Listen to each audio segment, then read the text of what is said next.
ಆತ್ಮೀಯ ಬಂಧುಗಳೇ, ಹೇಗಿದ್ರೆ ಎಲ್ಲರೂ ಸ್ನೇಹಿತರೆ, ನೀವೆಲ್ಲರೂ ಕೂಡ ನೋಡಿರ್ಬೋದು ಅನಂತ್ನಾಗ್ ಅವರ ವೈಫನ್ನು. ಅನಂತ್ನಾಗ್ ಅವರ ಹೆಂಡತಿ ಹೆಸರು ಬಂದು ಮೂಲತಃ ಅವರ ಹೆಸರು ಗಾಯತ್ರಿ ಅಂತ. ಬಟ್ ಅವರು ಹಳೆಯ ಸಿನಿಮಾಗಳಲ್ಲಿ ತುಂಬ ಅಭಿನಯ ಮಾಡಿದ್ದಾರೆ. ಬಟ್ ಹಳೆಯ ಸಿನಿಮಾಗಳ ಹೆಸರು ಬಂದು ಇವರು ನಮ್ಮ ಕನ್ನಡ ಚಲನಚಿತ್ರರಂಗದ ಖ್ಯಾತ ನಟಿಯಾಗಿರ್ತಾರೆ. ಬಟ್ ಹಳೆ ಸಿನಿಮಾಗಳ ವೃತ್ತಿ ಜೀವನ ಏನಂತಂದರೆ ಆಟೋ ರಾಜ ಅಂತಕ್ಕಂಥ ಸಿನಿಮಾ ನೀವು ನೋಡಿರ್ಬೋದು.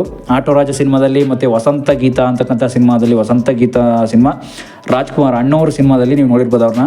ಜ್ವಾಲಾಮುಖಿ ಅಂತಕ್ಕಂಥ ಸಿನಿಮಾ ಮತ್ತು ಸುಖ ಸಂಸಾರಕ್ಕೆ 12 ಸೂತ್ರಗಳು ಅಂತಕ್ಕಂಥ ಒಂದು ಹಿಟ್ ಸಿನಿಮಾಗಳಲ್ಲಿ ತುಂಬ ಕಾಣಿಸ್ಕೋತಾರೆ ಇವರು. ಬಟ್ ಆದರೆ ಇವ್ರಿಗೆ ಏನಾಯಿತು, ವೃತ್ತಿ ಜೀವನ ಸಿನಿಮಾ ಜೀವನ ಮಾಡಿಕೊಂಡ್ರು. ನಂತರ ಏನಾಯಿತು ಸಿನಿಮಾ ಜೀವನದಲ್ಲಿ ಅನ್ನೋದನ್ನ ತಿಳ್ಕೊಳ್ಳೋಣ. ಅದಕ್ಕೆ ಮೊದಲು ನಮ್ಮ ಚಾನಲ್ ಫಸ್ಟ್ ಟೈಮ್ ನೋಡ್ತಾ ಇದ್ದೀವಿ, ದಯವಿಟ್ಟು ಸಬ್ಸ್ಕ್ರೈಬ್ ಮಾಡಿ ನೋಡಿ. ಸದಾ ನಿಮ್ಮ ಅವಕಾಶ ಬೆಂಬಲ ಹೀಗೆ ಇರಲಿ. ಸ್ನೇಹಿತರೆ ನೋಡಿ, ಅನಂತ್ನಾಗ್ ಅವರೇನೋ ಜಗ್ಗೇಶ್ ಅವರು ಒಂದು ಕ್ಲಾರಿಟಿ ಕೊಟ್ಟರು ಲಾಸ್ಟ್ ಟೈಮಲ್ಲಿ. ಮತ್ತು ಏನಂತಂದರೆ ಜಗ್ಗೇಶ್ ಅವರು ಲಾಸ್ಟು ಈಗ ಒಂದು 6 ಮಂತಲ್ಲಿ ಏನಂತ ಹೇಳಿದರು ಅಂದರೆ, ಅನಂತ್ನಾಗ್ ಅವರು ಗಾಯತ್ರಿ ಮೇಡಮ್ ಅವರ ಯಾವ ರೀತಿ ಕ್ಯಾಚ್ ಹಾಕೊಂಡ್ಬಿಟ್ರು ನೋಡಿ, ಕ್ಯಾಚ್ ಹಾಕೊಂಡ್ಬಿಟ್ರು. ಮತ್ತು ಅಂದರೆ ಯಾವ ರೀತಿ ಲವ್ವಲ್ಲಿ ಬೀಳಿಸ್ಕೊಂಡ್ರು ಅಂತ. ಅಂದರೆ ಯಾವುದೋ ಒಂದು ಲವ್ ಮ್ಯಾರೇಜ್ ಸ್ಟೋರಿ ಆಗಿರುತ್ತೆ ಹಿಂದೆ ಬಿಡಿ. ಅವ್ರಿಗೆ ಏನೋ ಒಂದು ಲವ್ ಮ್ಯಾರೇಜ್ ಆಗಿ ಆ ಟೈಮಲ್ಲಿ ಲವ್ ಆಗಿ ಒಂದು ಮದುವೆ ಮ್ಯಾರೇಜನ್ನು ಆಗ್ತಾರೆ ಆ ಟೈಮಲ್ಲಿ. ನಂತರ ಅವರು ಮ್ಯಾರೇಜ್ ಆದಮೇಲೆ ಅವರು ಅದನ್ನು ಕ್ಲಾರಿಟಿ ಕೊಟ್ಟರು, ಯಾವ ಥರ ಮ್ಯಾರೇಜ್ ಆದರು, ಏನಾಯಿತು ಅವ್ರ ಲವ್ವಲ್ಲಿ ಅಂತ ಕೂಡ ಜಗ್ಗೇಶ್ ಅವ್ರು ಹೇಳ್ಕೊಂಡ್ರು. ನಮ್ಮ ಆ್ಯಕ್ಟರ್ ಜಗ್ಗೇಶ್ ನೀವೆಲ್ಲರೂ ಕೂಡ ನೋಡಿರ್ತೀರ, ಅವ್ರು ಹೇಳ್ಕೊಂಡಿದ್ದ ಆ ರೀತಿ ಇತ್ತು. ಯಾಕೆಂದರೆ ಅವರ ಒಂದು ವೃತ್ತಿ ಜೀವನ ಸಿನಿಮಾ ಬದುಕೇ ಆಗಿರುತ್ತೆ. ಸಿನಿಮಾ ಅಂತಂದರೆ ನೀವೆಲ್ಲರೂ ಕೂಡ ನೋಡಿರ್ತೀರ, ಸಿನಿಮಾ ಜೀವನದಲ್ಲಿ ಹೇಗಿರುತ್ತೆ. ಮತ್ತು ಸಿನಿಮಾದಲ್ಲಿ ನಟ ನಟಿಯಾರು ಆಗಬೇಕು ಅಂದರೆ ಎಷ್ಟೆಷ್ಟೆಲ್ಲ ಕಷ್ಟವನ್ನು ಹೊತ್ತು ಬಂದಿರ್ತಾರೆ. ಹಿಂದೆ ಎಲ್ಲ ಎಷ್ಟೆಷ್ಟು ನಟನೆಯನ್ನು ಕಲಿತು ಬಂದಿರ್ತಾರೆ. ಅದರಲ್ಲೂ ಕೂಡ ನಮ್ಮ ಶಂಕರನ್ನು ನೀವು ನೋಡಿರ್ಬೋದು ಶಂಕರ್ನಾಗ್ ಸರ್ ಅಂತೂ ನಮ್ಮ ಅಣ್ಣವರು ಜೊತೆಗೇ ಬೆಳ್ಕೊಂಡು ಬಂದಂಥವ್ರು. ಬಟ್ ಆದರೂ ಕೂಡ ಶಂಕರ್ನಾಗ್ ಸರ್ ಒಂದು ಆಟೋ ರಾಜ ಸಿನಿಮಾದಲ್ಲಿ ತುಂಬ ಫೇಮಸ್ ಆಗ್ತಾರೆ ಇವರು. ಹೀರೋಯಿನ್ ಅವರು ಗಾಯತ್ರಿ ಅಂತಕ್ಕಂಥವ್ರು ಆಟೋ ರಾಜ ಸಿನಿಮಾನೇ ತುಂಬ ಫೇಮಸ್ ಆಗಿ ಅವ್ರಿಗೆ ಹೆಸರು ತಂದು ಕೊಡುತ್ತೆ. ನಂತರ ಅವರು ಮದುವೆ ಅನಂತ್ನಾಗ್ ಮತ್ತು ಗಾಯತ್ರಿ ಅವರಿಬ್ಬರು ಕೂಡ ಏಪ್ರಿಲ್ 9, 1987 ವಿವಾಹ ಆಗ್ತಾರೆ. ಮೂಲತಃ ಇವರು ಪಂಜಾಬ್ನವರಂತೆ. ಆ್ಯಕ್ಚುಲಿ ಹೇಳ್ಬೇಕಂದ್ರೆ ಪಂಜಾಬ್ ಮೂಲತಃ ಬಂದು ಪಂಜಾಬ್ನವರು. ಆದರೆ ಮುಂಬೈಯಲ್ಲಿ ಬೆಳೆದಿದ್ದಂತೆ ಜಾಸ್ತಿ. ಇವರು ಹೆಚ್ಚು ಬೆಳೆದಿದ್ದೆ ಮುಂಬೈಯಲ್ಲಿ. ಮತ್ತು ಇವರ ನಟನೆಯ ಅವರ ಒಂದು ನಿವೃತ್ತಿ ಏಕಾಯಿತು ಅಂತ ಯಾಕೆ ಬಿಟ್ಬಿಟ್ರು ನಟನೆ ಅಂತಂದರೆ, ಮದುವೆ ನಂತರ ಅವರು ಚಿತ್ರರಂಗದಿಂದ ದೂರ ಉಳಿಬೇಕಾಯಿತು. 1989-90 ಕಾಲದಲ್ಲಿ ಅವರು ಸಿನಿಮಾಗಳಲ್ಲಿ ಅಷ್ಟು ನಟನೆ ಬರಲಿಲ್ಲ. ನೀವೆಲ್ಲ ನೋಡಿರ್ಬೋದು. 1980 ಕಾಲದಲ್ಲೆಲ್ಲ ಅವ್ರದ್ದು ಹಿಂದೆ ತುಂಬ ಚೆನ್ನಾಗಿತ್ತು. ಬಟ್ ಆಮೇಲೆ ಸಿನಿಮಾ ನಿಲ್ಲಿಸ್ಬಿಟ್ರು. ಫ್ಲಾಪ್ ಅಂತಲ್ಲ, ಸಿನಿಮಾ ತೆಗಿಯೋದೇ ಬಿಟ್ಬಿಟ್ರು. ಯಾಕೆ ಅಂದರೆ ನೀವು ನೋಡಿರ್ಬೋದು, ಶಂಕರಣ್ಣನವರ ಆಟೋ ರಾಜ ಸಿನಿಮಾದಲ್ಲಿ ಅವರು ನಲಿಯುವ ಗುಲಾಬಿ ಹೂವೆ ಅಂತಕ್ಕಂಥ ಒಂದು ಸಾಂಗ್ ನೀವು ಕೇಳಿರ್ಬೋದು. ಆ ಸಾಂಗಲ್ಲಿ ತುಂಬ ಫೇಮಸ್ ಆಗಿರ್ತಾರೆ. ಮತ್ತು ಆ ಸಿನಿಮಾಗಳಲ್ಲೂ ಕೂಡ ತುಂಬ ಫೇಮಸ್ ಆಗ್ತಾ ಹೋಗ್ತಾ ಇರ್ತಾರೆ. ಬಟ್ ಯಾಕೋ ಏನೋ ಗೊತ್ತಿಲ್ಲ, ಸಿನಿಮಾ ಕೈ ಹಿಡಿಲಿಲ್ವೋ ಏನೋ ಗೊತ್ತಿಲ್ಲ, ಅವ್ರಿಗೆ ಸಿನಿಮಾ ಜೀವನವನ್ನು ಅರ್ಧಕ್ಕೆ ಬಿಟ್ಬಿಡ್ತಾರೆ. ಕೊನೆಗೆ ನಮ್ಮ ಸಂಸಾರದ ಕಥೆನೇ ಸಾಕು ಅಂತಂದ್ಬಿಟ್ಟು ಆ ಸಂಸಾರವನ್ನೇ ಸಾಗಿಸೋದೇ ಒಂದು ಕಷ್ಟದ ಜೀವನ ಆಗುತ್ತೆ ಏನೋ ಗೊತ್ತಿಲ್ಲ ಅನಂತ್ನಾಗ್ ಸರ್ಗೆ. ನೀವು ನೋಡಿರ್ಬೋದು, ನಮ್ಮ ಫೇಮಸ್ ಅನಂತ್ನಾಗ್ ಸರ್ ಕೂಡ ಹಿಂದೆಲ್ಲ ಹಲವಾರು ಸಿನಿಮಾವನ್ನು ಕೊಟ್ಟಿದ್ದಾರೆ, 8 ಸಿನಿಮಾವನ್ನು.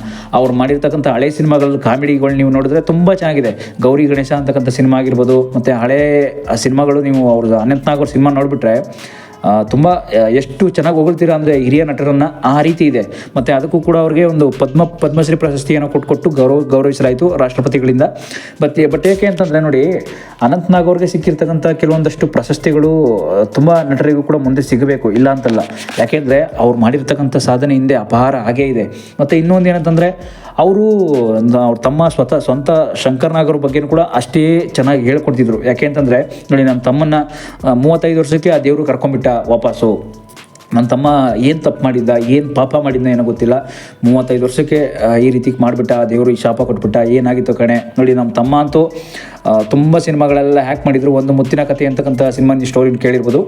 ಆಗಿನ ಕಾಲಕ್ಕೆ ನಮ್ಮ ಶಂಕರಣ್ಣ ಒಂದು 80 ಸಿನಿಮಾ ಮಾಡಿದ್ರಂತೆ ನೋಡಿ. ಬರೀ ಒಂದು 10 ವರ್ಷಗಳಲ್ಲಿ ಅವ್ರ ಸಿನಿಮಾ ಇಂಡಸ್ಟ್ರಿ ಜೀವನ ಒಂದು 10ರಿಂದ 12 ವರ್ಷ ಅಷ್ಟೇ. 12 ವರ್ಷಗಳಲ್ಲೇ ಹೆಚ್ಚು ಕಮ್ಮಿ ಇಲ್ಲ ಅಂತಂದ್ರೆ ಒಂದು ಡೈರೆಕ್ಷನ್ ಎಲ್ಲ ಲೆಕ್ಕ ತೊಗೊಂಡ್ರೆ ಒಂದು ನಿರ್ದೇಶನ ಮಾಡಿರ್ತಕ್ಕಂಥದ್ದು, ಕೆಲವೊಂದು ಅವರು ನಟನೆಯನ್ನು ಮಾಡಿರ್ತಕ್ಕಂಥದ್ದು ಎಲ್ಲನೂ ಲೆಕ್ಕ ತೊಗೊಂಡ್ಬಿಟ್ರೆ ಒಂದು 70-80 ಸಿನಿಮಾ ಗಂಟು ಮಾಡಿದರು. ಬಟ್ ಆದರೆ ಅವ್ರಿಗೆ ಶಂಕರಣ್ಣಗೆ ನಿಜ ಜೀವನದಲ್ಲಿ ಏನಾಯಿತು ಏನೋ ಗೊತ್ತಿಲ್ಲ. ಅವರು ಒಂದು ಅಪಘಾತ ಆದರೂ, ಆಕ್ಸಿಡೆಂಟ್ ಆಯಿತು, ತೀರ್ಕೊಂಡ್ಬಿಟ್ಟು ಸಡನ್ಲಿ ಅಂತ ಒಂದು ವಿಷಯ ಬರುತ್ತೆ. ಆ ವಿಷಯ ತೀರ್ಕೊಂಡ ತಕ್ಷಣ ಆ ಟೈಮು ಅದೆಲ್ಲ ನೆಕ್ಸ್ಟ್ ಎಪಿಸೋಡಲ್ಲಿ ತಿಳಿಸ್ಕೊಡ್ತೀನಿ. ಬಟ್ ಶಂಕರಣ್ಣನ ಬಗ್ಗೆನೇ ಫುಲ್ಲು ಡೀಟೇಲ್ಸನ್ನು ನಾನು ನೆಕ್ಸ್ಟ್ ಎಪಿಸೋಡಲ್ಲಿ ತಿಳಿಸ್ಕೊಳಕ್ಕೆ ಟ್ರೈ ಮಾಡ್ತೀನಿ. ಬಟ್ ಏನಂದರೆ, ಈ ಫೀಲ್ಡಲ್ಲಿ ಈ ವಿಡಿಯೋದಲ್ಲಿ ಅನಂತ್ನಾಗ್ ಮತ್ತು ಗಾಯತ್ರಿ ಅವರು ಹೇಗೆ ಮದುವೆ ಆಗ್ತಾರೆ, ಮತ್ತು ನೋಡಿ ಅವ್ರದ್ದು ಒಂದು ಲವ್ ಸ್ಟೋರಿ ಹೇಗೆ ಬೆಳೆಯುತ್ತೆ ಅಂತಂದರೆ, ಆ ಟೈಮಲ್ಲಿ ಹಿಂದೆ ನೀವು ಹಳೆಯ ಸಿನಿಮಾಗಳನ್ನ ನೋಡೇ ಇರ್ತೀರ. ಹಳೆಯ ಸಿನಿಮಾಗಳಲ್ಲಿ ಈಗ ಇರ್ತಕ್ಕಂಥ ನಟ ನಟಿಯರು ಕೂಡ ಹೇಗೆ ಒಂದು ಲವ್ವಲ್ಲಿ ಬಿದ್ದು ಮದುವೆ ಆಗ್ತಾರೋ, ಅದೇ ರೀತಿ ಅನಂತ್ನಾಗ್ ಸರ್ ಕೂಡ ಮದುವೆ ಆಗ್ತಾರೆ. ಚಿತ್ರರಂಗದಲ್ಲೇ ಕಾಲವನ್ನು ಕಳ್ಕೊಂಡು ಬರ್ತಾರೆ. ಅಲ್ಲೂ ಕೂಡ ನಂತರ ಹಿರಿಯ ನಟರಾಗಿ ಬೆಳೀತಾರೆ. ನೀವು ನೋಡಿರ್ಬೋದು ಮುಂಗಾರು ಮಳೆ ಅಂತ ಸಿನಿಮಾದಲ್ಲಿ ಹಿರಿಯ ನಟರಾಗಿ ಬೆಳೀತಾರೆ. ವಸಂತ ಗೀತ ಸಿನಿಮಾದಲ್ಲಿ ಅಣ್ಣವ್ರ ಜೊತೆ ನಟಿಯಾಗಿ ಕೂಡ ನಟಿಸಿರ್ತಕ್ಕಂಥ ಇವ್ರನ್ನ ನೋಡಿರ್ಬೋದು. ವಸಂತ ಗೀತ ಅಂತಕ್ಕಂಥ ಸಿನಿಮಾ, ವಸಂತ ಅಂದರೆ ನಟನ ಹೆಸರು, ಗೀತಾ ಅಂತಕ್ಕಂಥದ್ದು ಹುಡುಗಿ ಹೆಸರು, ನಟಿ ಹೆಸರು ಅಂತ ಕೂಡ ಅದು ಹಾಕಿ ಹೇಳ್ತಾ ಹೋಗುತ್ತೆ. ಬಟ್ ಆದರೆ ಸಿನಿಮಾಗಳಲ್ಲಿ ಸಿನಿಮಾವನ್ನು ಮಾಡ್ತಾ ಬಂದಂಥವ್ರು ಕೊನೆಗೆ ಸಿನಿಮಾ ಇಂಡಸ್ಟ್ರಿನೇ ಕೈ ಬಿಡಬೇಕಾಗತ್ತೆ. ನೋಡಿ, ಅನಂತ್ ನಾಗ್ ಅವ್ರು ಕೈ ಬಿಡಲಿಲ್ಲ. ಅವರ ಫ್ಯಾಮಿಲಿ, ಅವರು ಗಾಯತ್ರಿ ಅಂತಕ್ಕಂಥ ನಾವೇನು ಕರಿತೀವಿ, ಅವ್ರ ಮಿಸ್ಸಸ್ಸು, ಅವ್ರ ವೈಫು ಸಿನಿಮಾ ಇಂಡಸ್ಟ್ರಿನೇ ಕೈ ಬಿಟ್ಬಿಟ್ರು. ಬಟ್ ಯಾಕೆ ಅಂತಂದರೆ ಬರ್ತಾ ಸಿನಿಮಾ ಇಂಡಸ್ಟ್ರಿ ಅವ್ರಿಗೆ ಇಷ್ಟ ಆಗಲಿಲ್ವೋ ಏನೋ ಗೊತ್ತಿಲ್ಲ. ಬಟ್ ಯಾಕೆ ಅಂದರೆ ಸಿನಿಮಾ ಇಂಡಸ್ಟ್ರಿ ಕೈ ಬಿಟ್ಟರು, ಜೊತೆಗೆ ಅವ್ರೀಗ ಸಂಸಾರದ ಕಥೆನೇ ಜೋರಾಗೋಯ್ತು ಅವ್ರಿಗೆ. ನೋಡಿ, ಅವ್ರದ್ದು ಒಂದು ಮಕ್ಕಳು ಜೀವನ ಅಂತ ನಾವೇನು ಕರಿತೀವಿ, ಆ ಥರದ ಕಥೆನೇ ಏನೋ ಒಂದು ದೊಡ್ಡ ಸ್ಟೋರಿ ಆಗಬಂತೋ ಏನೋ ಗೊತ್ತಿಲ್ಲ. ಆದ್ದರಿಂದ ಸಿನಿಮಾವನ್ನು ಕೈ ಬಿಟ್ಟರು. ನಂತರ ಅನಂತ್ ನಾಗ್ ಅವರಂತೂ ಸಿನಿಮಾ ಇಂಡಸ್ಟ್ರಿಯನ್ನು ಕಂಟಿನ್ಯೂ ಮಾಡ್ಕೊಂಡು ಬಂದರು. ಅನಂತ್ ನಾಗ್ ಅವರು ಮೂಲತಃ ಅವರು ಮೊದಲಿಂದನೂ ಸಿನಿಮಾ ಇಂಡಸ್ಟ್ರಿಲಿ ಇಂಟ್ರೆಸ್ಟ್ ಇದ್ದವರು. ಕೊನೆಗೆ ಒಬ್ಬ ಹಿರಿಯ ನಟನಾಗಿ ಕೂಡ ಕೆಲವೊಂದಷ್ಟು ಸೀರಿಯಲ್ಗಳಾಗಿರ್ಬೋದು, ಕೆಲವೊಂದಷ್ಟು ನೀವು ನೋಡಿರ್ಬೋದು. ಅವ್ರನ್ನ ಮುಂಗಾರು ಮಳೆ ಚಿತ್ರ ಅಂತಲ್ಲ, ಬೇಜಾನ್ ಬೇರೆ ಬೇರೆ ಚಿತ್ರಗಳು ಕೂಡ ಇದೆ ಅನಂತ್ ನಾಗ್ ಅವ್ರದ್ದು.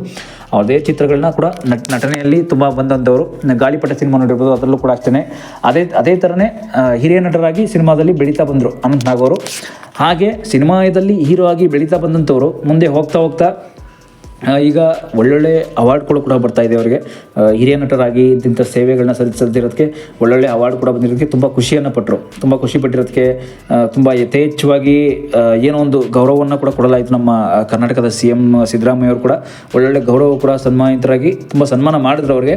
ಬಟ್ ಆದರೆ ಇವರ ಒಂದು ಸಿನಿಮಾ ಇಂಡಸ್ಟ್ರಿ ಜೀವನ ಅಲ್ಲಿಗೆ ನಿಂತೋಗಿದ್ದಂತೂ ತುಂಬ ಬೇಜಾರಾಗುತ್ತೆ.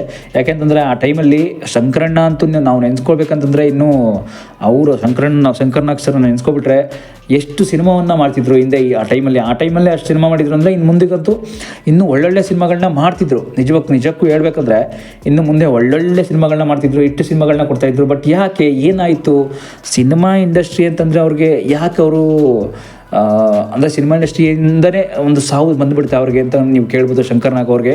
ಬಟ್ ಅದೆಲ್ಲ ನಾನು ಹೋಗ್ತಾ ನೆಕ್ಸ್ಟ್ ಎಪಿಸೋಡಲ್ಲಿ ಅಣ್ಣವ್ರ ಬಗ್ಗೆ ಮತ್ತು ಶಂಕರ್ನಾಗ್ ಅವ್ರ ಬಗ್ಗೆ ಹೇಗಿತ್ತು ಒಡನಾಟ, ಮತ್ತು ಹೇಗೆಲ್ಲ ಒಂದು ಪ್ಲ್ಯಾನನ್ನು ಮಾಡ್ತಿದ್ರು ಸಿನಿಮಾ ಇಂಡಸ್ಟ್ರಿಯಲ್ಲಿ, ನಾವು ಅದನ್ನು ನಾನು ನೆಕ್ಸ್ಟ್ ಎಪಿಸೋಡಲ್ಲಿ ತಿಳಿಸ್ಕೊಡ್ತೀನಿ. ನೋಡಿ, ಒಂದು ಟೈಮ್ ಟೇಬಲ್ ಅಂತ ನಾವೇನು ಕರಿತೀವಿ, ಅದೇ ರೀತಿ ಸಿನಿಮಾ ಇಂಡಸ್ಟ್ರಿಯಲ್ಲೂ ಕೂಡ ಅದು ಆ ರೀತಿ ಇತ್ತು ಅವ್ರದ್ದು ಒಂದು ಜೀವನ ಅಂತಕ್ಕಂಥದ್ದು, ಮತ್ತು ಒಂದು ಸಮಯ ಅಂತಕ್ಕಂಥದ್ದನ್ನ ಆ ರೀತಿ ಕಳೀತಾ ಇದ್ರು ಅವರು. ನಾನು ಹೋಗ್ತಾ ನಾನು ನೆಕ್ಸ್ಟ್ ಎಪಿಸೋಡಲ್ಲಿ ತಿಳಿಸ್ಕೊಡ್ತೀನಿ ಅದನ್ನು. ಬಟ್ ಏನಂತಂದರೆ ಅನಂತ್ ನಾಗ್ ಅವರ ಒಂದು ಪತ್ನಿ ಜೀವನ ಅಂತಕ್ಕಂಥದ್ದನ್ನು ಈ ಎಪಿಸೋಡಲ್ಲಿ ತಿಳಿಸ್ಕೊಟ್ಟಿದ್ದೀನಿ. ಬಟ್ ಇಲ್ಲಿವರೆಗಂತೂ ಅವರ ಒಂದು ಪತ್ನಿ ಗಾಯತ್ರಿ ಅವರಂತೂ ಜೀವನ ಹೇಗಿತ್ತು, ಹಿಂದೆ ಅವರು ನಟಿಯ ಜೀವನ ಯಾಕೆ ಬಿಟ್ಬಿಟ್ರು. ನೋಡಿ, ನಟಿಯರಾಗಿಬಿಟ್ಟು ಕೊನೆಗೆ ನಾನು ನಟಿಯಾಗೋದು ಬೇಡ ಅಂತ ಕೂಡ ಇಷ್ಟೇ ಜೀವನ ಸಾಕು, ಇಷ್ಟು ಸಿನಿಮಾಗಳು ಸಾಕು, ತೆಗೆದಿರೋ ಒಂದು 5ರಿಂದ 8 ಸಿನಿಮಾ ನಾವು ತೆಗೆದಿರೋದು ಇಷ್ಟೇ ಸಾಕು ಅಂತ ಕೂಡ ಅವ್ರಿಗೆ ಸಿನಿಮಾ ವೃತ್ತಿ ಜೀವನವನ್ನು ಬಿಟ್ಬಿಟ್ರು. ಅಲ್ಲಿಗೆ ಬಿಟ್ಟ ಮೇಲೆ ನಂತರ ಸಿನಿಮಾ ಜೀವನವನ್ನು ಬಿಟ್ಟ ಮೇಲೆ ನಿಮಗೆ ಗೊತ್ತಲ್ಲ ಹೇಗಿರುತ್ತೆ ಜೀವನ ಅಂತ, ಬದುಕು ಅಂತಕ್ಕಂಥದ್ದು ಎಷ್ಟು ಕ್ರೂರಿಯಾಗಿರುತ್ತೆ. ಮತ್ತು ನಾವು ಹೇಗೆ ಹೊರಗಡೆ ಮುಖ ತೋರಿಸಿ ಓಡಾಡ್ತಕ್ಕಂಥದ್ದು, ಇದೆಲ್ಲ ಕೂಡ ಅವ್ರಿಗೆ ಒಂದು ಹೊರ ಆಯಿತು, ಶಾಪ ಆಯಿತು ಗೊತ್ತಿಲ್ಲ. ಬಟ್ ನಂತರ ಸಿನಿಮಾ ಜೀವನವನ್ನು ಬಿಟ್ಟು ಬೇರೆ ಜೀವನಕ್ಕೆ ಕಾಲಿಡ್ತಾರೆ. ನಂತರ ನೆಕ್ಸ್ಟ್ ಎಪಿಸೋಡ್ ತಿಳಿಸ್ಕೊಡ್ತೀನಿ. Thank you.